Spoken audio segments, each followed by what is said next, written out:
It's a city that's hosted all sorts of parties. But it's never seen anything like this.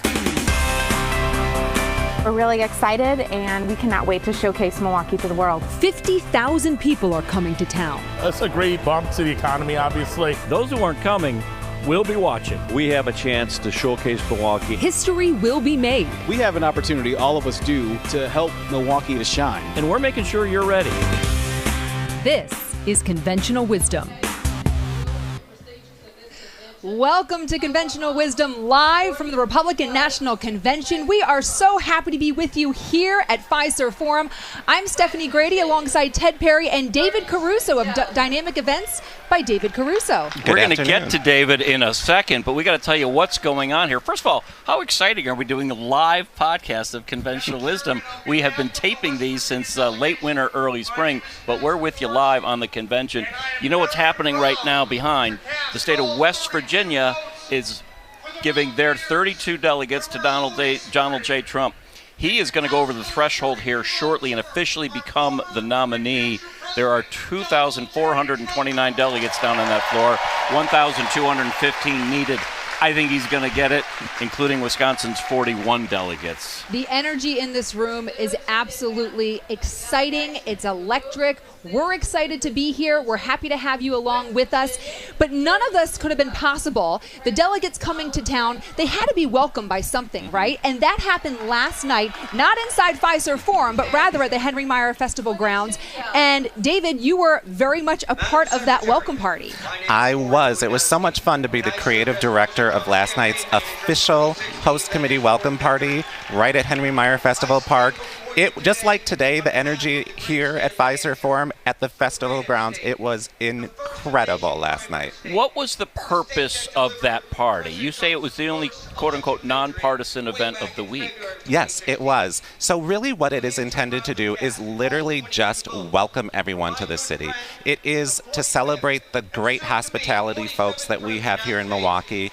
And what was really cool is that the host committee was very intentional about having different small businesses like myself. It was produced by Magic Productions out of Waukesha. A lot of other small businesses that we can touch on when we get into the experience of the party.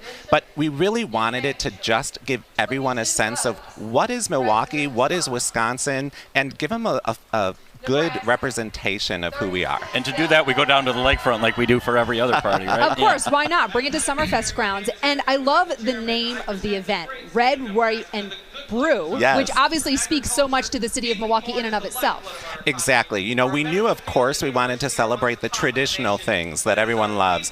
Beer, cheese curds, all of those traditional things. But what was even more exciting is that I wanted to make sure everything kind of happened with a little bit of a twist. Even maybe a little razzle-dazzle, You I love kept that, saying. don't you? Yes, that is my signature. So we took people to the Northwoods Lodge. We had a Wisconsin Supper Club. We had a Wisco Sports Park, a Cork and Curd kind of wine and cheese area. Just really, really fun themed areas with entertainment, food, and beverage. Saz's Catering did all the food and beverage here locally. And so it really allowed people that are only going to kind of see this Deer District downtown during the convention really have a good taste of what everything Wisconsin has. Did the delegations tend to stick together, or did you see mingling? Did you see Georgians partying with North Dakotans? And Was it a high school lunchroom is what he wants to know. that's a good analogy. Yeah, well, that was one of the most wonderful, maybe unexpected things for me is I did have a kind of a attention-grabbing outfit on yesterday. So I was able to talk to a lot of people because they wanted to take pictures. And what was so neat, it was just everybody from all over, and they were all together. They arrived in their delegates, obviously on GOP Express, but once they were in the festival grounds, they were just happy to see a lot of them know each other from this political arena. So it was just like a big reunion. So that was really, really fun to see. And the party was for the delegates, right? It was for those who came to town. Any idea as to how many people showed up last night? Yeah, so we had the challenge of welcoming about 13,000 people. Wow. And if you can imagine, they all arrive on buses, have to go through the mag machines and security, of course. But one of the things that I was so impressed by was this collaboration between the Secret Service, the RNC, Milwaukee Police Department, Milwaukee Fire Department, the Coast Guard. It was unbelievable. For me, as an events person, to have that also come into play as a part of what we were all engaged with was just really fun from logistics. So it had to be more than just delegates, right? Because there's only 2,400 delegates out here. So it was delegates, it was major donors, it was sponsors, there was local, of course, politicians and people that were involved in the convention itself. What would you say was your favorite part of last night, if you could pick one? Oh man, I would say my favorite part was watching people arrive. We literally rolled out the carpet, hundreds of feet of red carpet that stretched from the ICC parking lot all the way through the mid-gate of Henry Meyer Festival Park. We had showgirls, we had all kinds of fun, engaging arrival experiences for people. This amazing 40-foot red glitter, literally, step and repeat wall for people. So seeing people's reactions, DJ Shauna was on the red carpet. So seeing people's reactions upon arrival, you know, I grew up here in Milwaukee. I've had my business here for 22 years. I love this city. So watching people arrive to our city and this event that we poured our heart and soul into and just like loving every second was really, really special. There was an added element that you were not planning on, that none of us were planning on, and that's the events Saturday in Western Pennsylvania, the assassination attempt. That could have, A, canceled the party or certainly changed the tone. Did it put pressure on you to say, we have nothing to do with that. The party, the convention is going on. I need to show these people that it's still okay to gather, to celebrate, to have fun, and to show off Milwaukee. That you were walking a bit of a tightrope there. Yeah. While being respectful to the events of what happened and doing what you wanted to do. Yes, it is so true. I remember on Saturday evening, I was on a golf cart going back to our production office. And all of a sudden I started getting text messages and my phone was lighting up. And I pulled over and read in the golf cart what was going on. And immediately we knew that now things were going to be a little bit different. What, again, it was so incredible is just the RNC, the local host committee, the Secret Service, our production team, everybody was so tightly aligned. And we knew already that all of the security was very safe, very thoughtful. But some things, minor things, did change. And honestly, the only minor things that changed were just respectful things. You know, the program now included language and people, of course, recognizing what happened and the tragedy of the gentleman and people that lost the gentleman that lost his life and others that were injured. Obviously, that had to be somehow incorporated in a respectful way. But really, those were the small things that changed. Everyone still wanted to make sure that we were giving people a very positive experience. And so we did that. And we also were respectful of what happened. And it really, I think, was a good balance ultimately. And it was what people needed, I think. People needed to be together. I know I was texting you yesterday saying we're hearing reports it might be held up. And I'm sure that was probably a thought that you had. Like, how are things going to drastically change for us? And I was so happy when you said, absolutely not. The party is still on. We're still, full steam ahead. What was the feedback like? Did you hear from anyone, whether it was delegates or others, maybe it was just city leaders who you have relationships with, when it came to the party last night, other than your outfit, of course? I'm sure you got great feedback on that, looking like your own Evel Knievel being shot out of the cannon. We're trying to get a picture up for you here. We're having a little issue because technology, there's a lot of Wi-Fi going on in this building, if you might imagine. What was the feedback from people? The feedback has been phenomenal. We understood what people liked and didn't like about other convention welcome parties. We did a lot of research and gathered a lot of intel about that. So we made sure that what we were doing, Magic Productions, myself, all of our other production partners, that we were creating something that we knew was going to be a winner. And it was something that there's so many layers that go into making sure people are going to respond well to an event of that magnitude. So it took everybody. But really, the feedback from the mayor, Cavalier Johnson, from Peggy Williams-Smith at Visit Milwaukee, from delegates, from the RNC, the host committee, unanimously is so positive. I think I can share this. But yes, you can. Peggy, it's not breaking news, but give it up. Peggy Williams-Smith texted me from the red carpet when she arrived, and she said, "I'm standing on the red carpet in tears." And because so many people, have just poured everything in to welcoming people to our city. And now we have this opportunity, and I think we are all doing a tremendous job. And the party was the start, and the feedback has just been terrific. Why Evel Knievel? I know I can make a Milwaukee connection. I can do the Kevin Bacon game. Evel Knievel rode Harley Davidsons. Harley Davidsons are made here. So there's that connection. Did you consider other historical figures from Milwaukee? I really didn't, and it was a last-minute thing. I had to get overnight shipping. I called my tailor. I'm like, we got to hurry up and do this. So it was very last minute, and quite honestly, last night with my team, we were driving around the lakeside during the party on a golf cart, kind of taking it all in. And I said, did you guys ever expect to see me in a onesie at a Republican convention welcome party? And everybody said no, but it looks awesome. I would say, how does it breathe, by the way? Yeah. Well, we have to interrupt you really quick. We just got a Trump tweet, actually from Truth Social, from Donald Trump, announcing his VP pick. And it's going to be Senator J.D. Vance of Ohio. So you heard that first right here on Conventional Wisdom. I apologize for having to interrupt you, but we've been waiting a long time for that to come through. 39-year-old senator, first-term senator, became well-known by the book that he wrote about growing up in Appalachia called Hillbilly Elegy, which was turned into a movie. He was always one of those top three mentions, along with the North Dakota governor and Marco Rubio of Florida. We were hearing some whispers that it was going to be a female vice presidential candidate. All bets are off now because we heard it from the nominee himself, or the soon-to-be nominee. It's going to be official here in about 2 seconds it is J.D. Vance. Go ahead. Let me just take a moment and just read to you what former President Trump actually put out on Truth Social. And I'm going to read from the phone here for a moment. After lengthy deliberation and thought, and considering the tremendous talents of many others, I have decided that the person best suited to assume the position of Vice President of the United States is Senator J.D. Vance of the great state of Ohio. J.D. honorably graduated from Ohio State University in 2 years, summa cum laude, and is a Yale Law School graduate, where he was the editor of the Yale Law Journal and president of the Yale Law Veterans Association.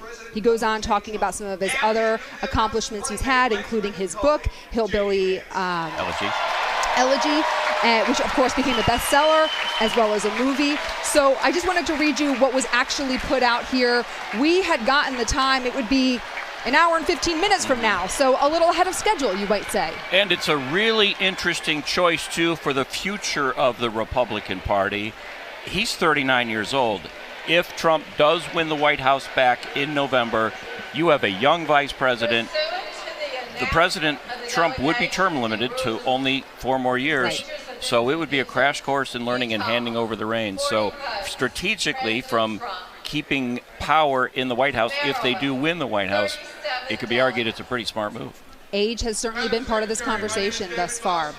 Let's keep our conversation going now that news has broken, who the VP pick is going to be. I have to segue back and ask, how did that outfit breathe?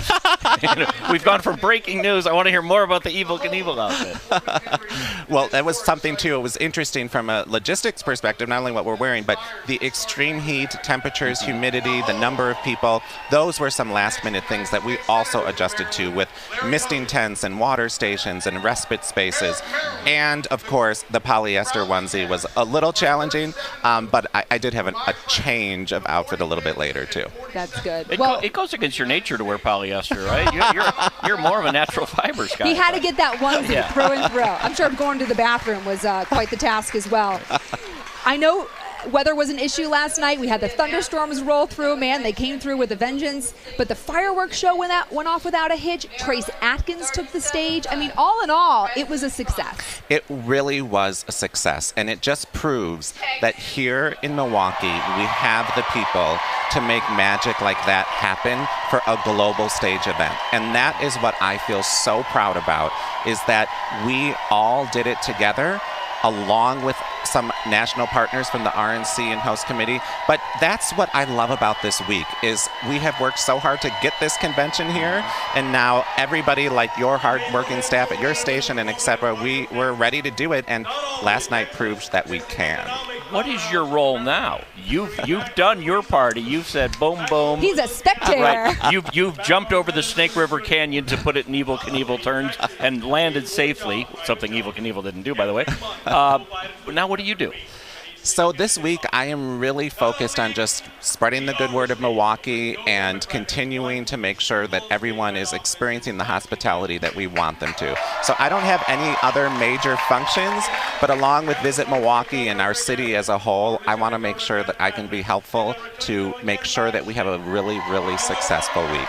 Which delegates last night stood out the most? Who could you point out and say, I mean, I have a pretty good sense just from looking at the crowd back here. Who would still be there if you didn't say everyone's got to go home? Oh, I have a new friend that I now call Miss Idaho, but I think she would still be partying on the festival grounds if she did not have to catch the GOP No Express. Names mentioned. No names mentioned. A woman from Idaho can party with the best. Louisiana was awesome too. Very fun people from Louisiana. Yeah. Texas showed up in a big way, which I think we anticipated. Yeah. But again, the attire, the enthusiasm, it all was just really, really fun to be a part of. Excellent. We love that. We love to hear that. Well, congratulations on such a successful event. I think they're doing the ringing in of the delegates right now. Texas just went because they're sitting to our right off camera here. They have their hats. I mean, you can't miss these folks, that's for sure.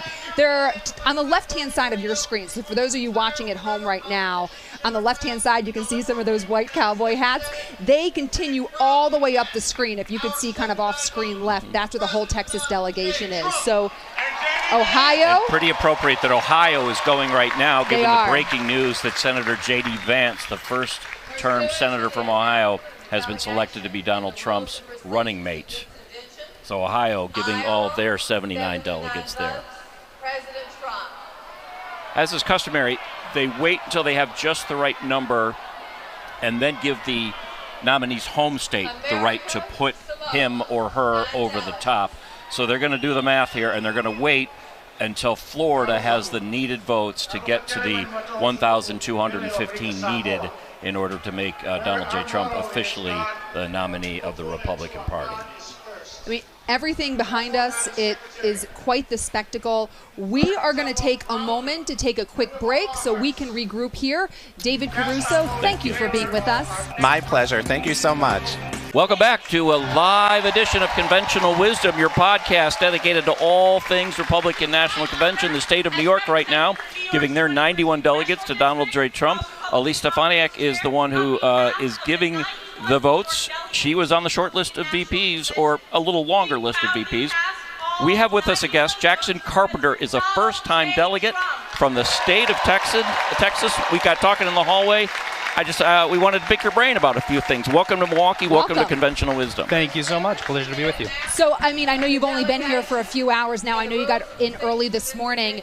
What has been your take so far being inside Fiserv Forum with all of these other people? Well, there's a lot of energy, that's for sure. I think everyone is very grateful to have learned that President Trump is unharmed, and I think happy to see men and women in law enforcement and the Secret Service doing a great job of keeping us secure here today. You were in Texas when you got the news. What was your first reaction to that? I got a phone call, actually, from someone in the party letting me know. And, of course, anytime you hear about an act of political violence like this, I think it's first and foremost makes you afraid about what might the outcome be and what are its implications for the process. Were there any different sort of directives that were given from kind of your home state and those who were traveling out here for the RNC? Anything changed for you guys, or anything that you were told to be more wary of? Not in particular, except that we've been asked as much as possible to sort of stay within the secured area, use approved transportation, and keep our head on a swivel. We want to talk about the breaking news that just happened. Jackson Carpenter, delegate from Texas. You sat down and we were able to tell you that J.D. Vance, senator from Ohio, has been selected by Donald Trump to be his running mate. Your initial thoughts to that? You know, I think rumor was already spreading through the crowd, even when we were in the security line, that apparently Secret Service was already at J.D. Vance's house. I think there's going to be a lot of mixed opinions here in the crowd, but ultimately I think the party is prepared to stand behind their candidate's choice. How are you as a delegate taking the news? Would he have been your choice, or did you have someone else you were preferring? Ultimately, I think that the campaign is very well informed in what's going to play best and what makes more sense, the most sense for the party. And there it is. Jackson, you can hear it for yourself. It's official. Donald Trump has gone over the top with the needed delegates, 1,215. There's no surprise, but there's a lot of jubilation. Yeah, it was a real nail-biter, right? Yeah, right. I mean, but you could just see the crowd. I mean, everybody is just waving their signs. We have the fireworks going off on the screen. We have celebrations playing over the loudspeakers. So it's kind of a pause in terms of getting the delegate counts right now to just celebrate this historic moment. And it certainly is. I mean, the first time that we've ever had a sitting president now nominated for a second term after being voted out of office. That's a big deal. Yeah. And this is wild, the fact that Donald J. Trump, I mean, this is his third Republican National Convention as the nominee. Yeah, incredible. Incredible, really. And interesting to see what the future of the party holds going forward as well. Jackson, as you look down, and you can look at the monitor, you can look live for yourself, and you see those 2,400 delegates down there, and you see your brothers and sisters from Texas in the red shirts and the cowboy hats. Are you a unified delegation? Oh, absolutely. I think there's no question that the delegation stands behind the party's choice of candidate. Can I ask how you found out that you were chosen to be a delegate and kind of what went into that process? Because earlier on in our Conventional Wisdom podcast, we spoke to one of the political leaders down there in Texas, a guy from San Antonio, and he was kind of giving us some of the background of like how Texas does things. Your guys' state convention is bigger than any convention that there is. But how did that process go for you, and when did you find out that you got the go-ahead? Yeah, absolutely. So we met in our congressional districts and had the opportunity to nominate candidates for delegate. I was nominated, had the opportunity to stand up and give a speech to a group of, I suppose we were something like 70 delegates to the state convention. And there were 3 of us chosen as delegates, 3 chosen as alternates, and then from there you know right away that you've got the votes. Why was it important for you to be here? The platform was going to be pretty much set. It was kind of set last week. Controversy about how much people had input on that. But you wanted to be here. Why was that important? You're a young man in the Republican Party. You got a stake in this. It's an opportunity to stand up and network with people across the country who are movers and shakers in their state party and in the national party, and to have an impact on where the party goes going forward. For a lot of delegates, this is sort of the crowning achievement of a career in grassroots politics. But for me, I really see this as the first step in getting to know folks across the country. I'm not sure what's happening here. There's some booze coming in because Mitch McConnell's on the screen right now. You can't even really honestly hear what Mitch McConnell is saying. He's in front of the microphone. Obviously, the state of Kentucky is up right now in terms of their delegate count, but that's the first time we've heard boos today. It is the first time. It was an interesting to look around. Well, all 3 of us kind of said, why are they booing? And we looked around, and of course, President Trump and Mitch McConnell have had their differences, to say the least. So, but you're talking about being a part of the future of the Republican Party and of where it goes in Texas and across the nation. Absolutely, and I think that really starts with getting to know your fellow delegates in Texas and around the country, yeah. This is an exciting time for everyone in this room. This is your first convention. What are you most excited about today and then over the next 3 days after today? Sure. Well, today it was exciting to be able to hear the news about J.D. Vance and actually catch wind of a rumor of that before it had been announced. I think being able to be right kind of on the cutting edge of events as they're happening is exciting. But also as the week goes on, I think that it's going to be a party. It's an exciting time to be here and to be a part of the camaraderie of the party. I mean, you say party, but is Texas in particular planning any actual parties? Yeah, Tuesday night we have a big party going on with Greg Abbott. Oh, how fun. Yeah. Okay. He's going to be in town. Okay, all right. Well, what do you say networking? From a political standpoint, I mean, are you thinking about a guy who's running for office someday, or you just want to be more involved in the party, making sure you have a voice in what the Republican Party stands for going forward? Sure. Ultimately, you have no say unless you're at the table, and that's one thing we hear over and over again from people who are not involved in the Republican Party or the Democratic Party, that they're frustrated with who the nominees are, that they'd like to see someone else. And if you were to ask, well, how are you getting involved? What are you actually doing in order to be a part of that? And if the answer is nothing, well, they're missing out on an opportunity. If you would like a party to reflect your values, you have to have a seat at the table. And in terms of those values, with the Republican Party moving forward, what would you like to see play out, not just over the next 4 years, but really over the next 20 years, let's say? Sure. Well, I think it's absolutely essential that we get our economic house in order. I think we have debt that is ballooning, and it poses a real danger. It reduces the options that the Federal Reserve has, for example, in order to combat inflation. It puts us at an increased risk of losing our status as a reserve currency. And I believe if we can't get that in order, then we run a risk of seeing the end of the Pax Americana. So I think if we want to be able to maintain our global position, it requires us to be more responsible at home. And in order to be more responsible, we have to figure out how to work together, right? Not just within our parties, but across the aisle. So economics a big deal. You're in Texas. You're in kind of the southern part of Texas, if I'm picturing San Antonio correctly, yeah? Central Texas. Central, okay. Border issues, very important to you as well, I imagine. What would you like to see done when it comes to the migration issue in this country?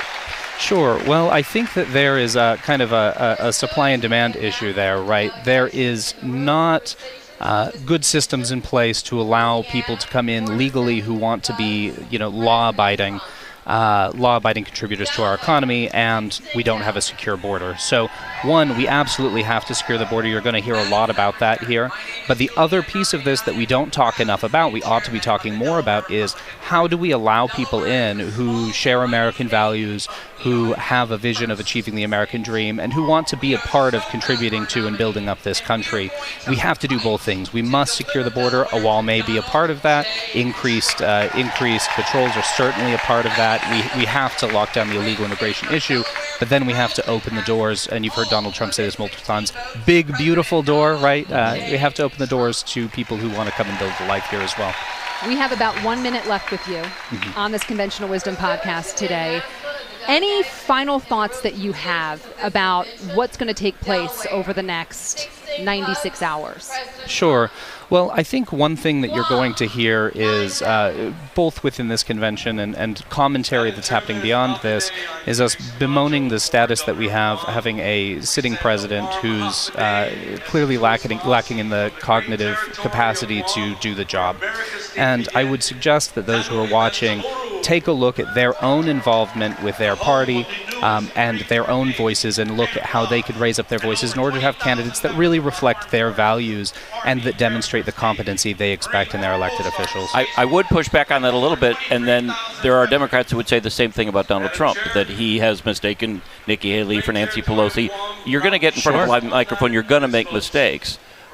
Is it a fair question to ask of your nominee as well? I think it's a false equivalency, ultimately. I mean, yes, ask the question. By all means, a candidate should be able to stand up to strict scrutiny, but to watch the debate and compare the performance of Donald Trump to Joe Biden is no contest. Fair enough. Jackson Carpenter, a delegate from Texas, we so appreciate you being on with us here on Conventional Wisdom. That's a wrap for right now, but we're going to be back in just about 15 minutes for another 15 minutes to kind of tell you what's happening for the rest of the night when it comes to the RNC here. Welcome back to the live edition of Conventional Wisdom here from the Republican National Convention. Donald J. Trump has already gone over the top in the amount of delegates needed. Now they're just running up the score a little bit, and it's North Carolina, which for my money, Steph Grady, is the prettiest of all Southern accents. Oh, it is good. South Carolina is also good, just to their south. But so good. This has been a really fun couple of hours so far. Things really got kicked off just about 1 o'clock our time here. Michael Whatley called convention to order right about 1 o'clock. Then we had a prayer from an archbishop, Ella Paduris. Then we had the presentations of colors. We had John Stanford sing the national anthem. Then there was chants of USA. Can we talk about that national anthem?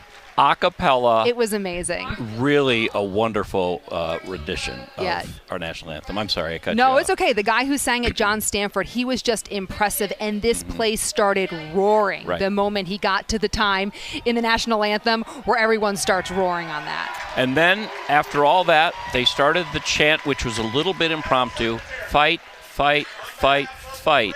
And we were confused at first, but it made sense. That is what President Trump said after the assassination attempt on Saturday. And that was sort of an impromptu chant that I think we're going to hear a lot during this week. It's very interesting how things have kind of played out. Security, as you might imagine, it is tight. It has been tight already. We were prepared from a television perspective of what we needed to do, who we needed to make sure that we were listening to, the credentials we needed to have on us. But as soon as Saturday's events happened, our station management, our corporate management, and I'm sure every other media outlet in here, as well as the delegations themselves, got directives that, listen, this just got that much more serious. Yep. Not that this wasn't a high-stakes security event as it was, but it's that much more so. And of course, our thoughts and prayers are with all the victims of Saturday's events.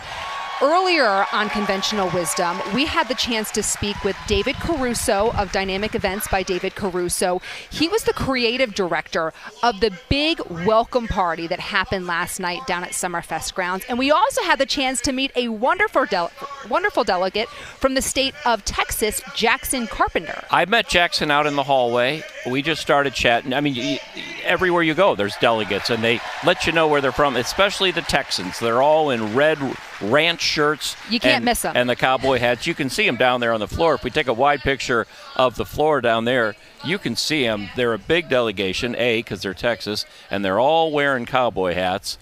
You'll see them when we do show you the whole. There we go. You can see them right off it's almost, if you see the stage and you come a little bit to your right and down, you see all those white hats. Those are white cowboy hats from Texas. And Jackson was a guy I met out in the hallway, and we started chatting. He's a first-time delegate. Very well-spoken young man. He works in public relations down in the San Antonio area. And he just said, you got to have a seat at the table. You got to be a part of it. And that's why he ponied up the money. They're all paying their own way. Mm-hmm. I don't think we can stress that enough. This is not like the party saying, you get to go, all expenses paid. That's not the case at all for the majority of these delegates. They ponied up the money to come here. Oh, without a doubt. And we know there's more than 3,000 of them. Of course, there's the actual delegates, and then, of course, there's the alternates that are here as well. But this Fiserv Forum, and I know many of you at home who are watching, you've been here before, whether it's for a Bucks game, whether it's for Monster Jam, or any other event that happens here in our arena. This place is packed, but it's a little kind of confusing when you first look at it because the layout is completely shifted from how it typically is. I mean, where you see the bright lights all the way at the far end of your screen, that's typically where a basketball net would be, as well as on our end. But the stage is on the long axis of the Fiserv Forum arena and the bowl here. I like to say the stage right now is kind of the David Gruber seats. That's where you see David Gruber sitting courtside. And the Texas delegation, the far back of the Texas delegation, that's kind of where the Bucks bench would be for the most part. Just to, if you can picture a basketball court, that's the direction we're looking at right there. So all the action's been happening since about 1 o'clock when Michael Whatley got up here and kicked the convention off and brought it to order. We are expecting a couple of guests to join us for the last 15 minutes here on the podcast, and we're just waiting for their signal to come through. And a lot of it has to do, and they're going to speak to this as well, it has to do with bringing the tension down. Yep. And I think since the events of Saturday and the attempted assassination of former President Donald Trump, that's the call we're hearing from both political parties and leaders across the country, is just let's bring the political tension down. Yeah, it's a group called Meditate Milwaukee. They are having this in conjunction with the RNC. It's not in support of, it's not in opposition to. It's a chance to say, look, we're all human, we all need to breathe a little bit, and there's going to be a group meditation that you can always take part in. And Welcome back to Conventional Wisdom. We are still getting, we're on Pennsylvania right now, my home state. Love to see that, 67 delegates.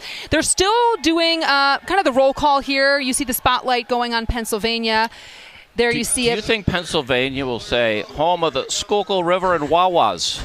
And the Eagles. If they don't, they should. Oh, they really should. And can I get a glass of water? And please? water, right. We'll take the water Pennsylvania over is giving their delegates, we just don't know what they're saying exactly, but Grady can interpret it for us. So today is the only day of the 4-day convention that actually has 2 official sessions.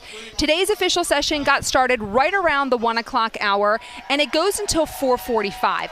Then there's about an hour break, and there are other events that are happening around the city during this time as well for some of the other staff members. But the second official session today begins at 5:45, and this is the evening program. This is kind of the main thing that we're going to see today, and that goes until 10 o'clock tonight. As the days go on, Tuesday, Wednesday, Thursday, there is no daytime session. The official session begins right around the 5:30 or 5:45 hour, depending on the day.